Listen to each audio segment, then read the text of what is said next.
I would get better and stop the run. Technique, man. I told you it's all about technique. If you don't play with great technique, you're gonna miss tackles.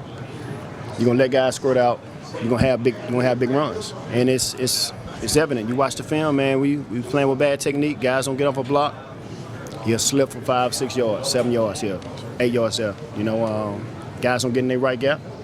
Boom, you have a big run.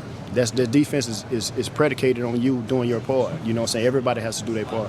When you talk about it, I think about myself being out of my gap on too many plays. And other teams' running backs have been able to exploit that. And I'm sure if you ask everybody else on defense, there's times where they were out of their gap and they would say that, the other team was able to exploit that. So it's just a matter of us doing our job, really fully understanding and buying into and executing the scheme that our coaches have given us.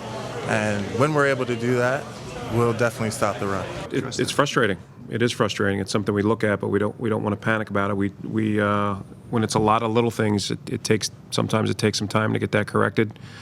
Not having Rube and Phil, I can't sit up here and say that there would be no drop off. Those are two of the better run stoppers we had on the roster, but we are, as I said after the game, we don't make excuses. So there are times where there's some plays where we were willing to concede some based on the spacing we were in and the priority, like against Pittsburgh, we wanted to double Antonio Brown, and we knew we might give up some yards there. So you get a lead in the game that you're willing to maybe concede some as you're thinking more coverage.